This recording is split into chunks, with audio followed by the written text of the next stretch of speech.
guys, Greg Doyle here, Eat, Sleep, Boxing, Repeat. Prediction video time for this week. First fight I'd like to talk to you guys about is the heavyweight clash on Friday the 2nd of August between Martin Bakole, who is currently 12-1, and Ytalo Perea, who is 11-4-2. Quick background into both guys, and I'll let you know where the fight can be won and how I see the fight playing out this week. So we'll start off on Matchroom's latest signing, one of their latest signings. They've been quite busy lately. Martin Bakole, big fan of Martin Bakole. He trains up here in my native Scotland. He trains out of Billy Nelson's gym, and as I say, he comes to us with a record of 12-1. I believe Martin stopped around 9 of his opponents as well. Aside from the hiccup to Michael Hunter, which is now really not looking a bad defeat at all, and to be fair, I don't want to be one of these guys that say I told you so, but let's remember here, Michael Hunter only lost by 5 or 6 rounds to Alexander Usyk. You know, it wasn't one of these guys who was coming in that Martin Bakole should have bowled over, but we know that Martin's head wasn't right in that fight and all that kind of thing. But if you asked anyone like Anthony Joshua, Dillian White, etc., they all talk about how good Martin Bakole is. So he has been snapped up by Matchroom, and he makes his debut ahead of the card on Friday the 2nd of August. So Martin is coming off of an 8th round stoppage when he went to Poland and fought Mariusz Wach in his back garden, and it was a very, very good fight, but Martin always seemed to be just on top and managed to get him out of there, as I say, in the 8th round.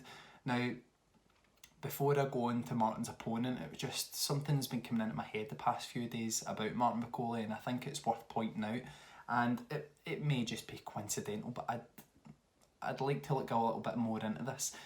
If you guys watch the way that Martin Bakole throws his punches, especially in the Wach fight, just before he stops Wach, he had like his gloves like opened and like ready to catch on the outside and then swing round in like kind of an irregular manner, a way that you don't usually see fighters go. Everyone's usually quite tight-fisted, or they'll have their hands slightly open but not wide open.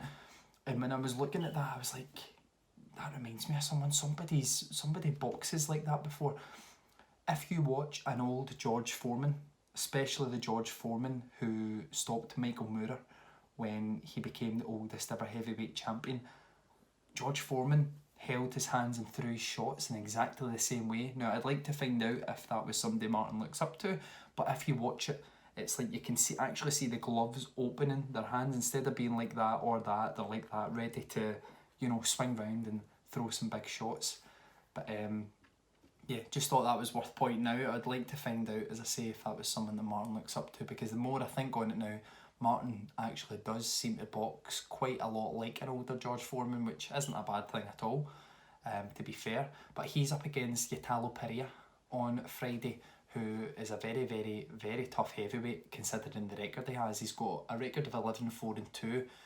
Now, of those 4 defeats, 3 of them have came to Adam Konaki, who is a player, an undefeated player in the heavyweight division.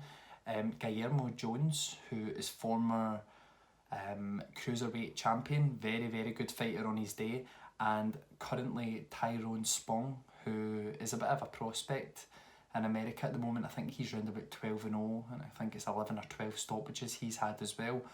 So, and none of them have stopped him, by the way, which makes this really, really intriguing. It's very difficult to find a lot of footage of Ytalo. I did see some bits and bobs against these guys, and he seems like a very, very tough man. But what I would say, and I'm not pointing out any conspiracy theories here or anything, but Martin Bakole is not fighting Ytalo Perea on the 2nd of August to look bad.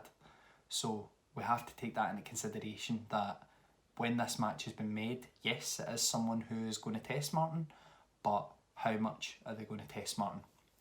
Now, moving on to prediction time and where I can see the fight being won. Where I see the fight being won, I think it's going to be a battle of strength. I'll very quickly recap this, but it's difficult because you don't know which Ytalo Perea is going to show up. Is he going to show up and try and really upset the odds, or is he going to try and take Martin the distance? Is Martin going to show up on top form? We just don't know. But where I can likely see the fight being won, I think it's just going to be a battle of strength. It's going to be these two big gladiators, middle of the ring, and whoever starts imposing and landing their shots first will be the guy who'll go in and take control of the fight.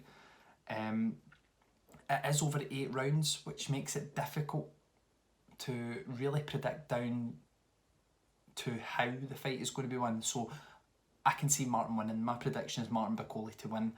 How he wins, I don't know if there's enough time to get someone like Ytalo Perea out of there.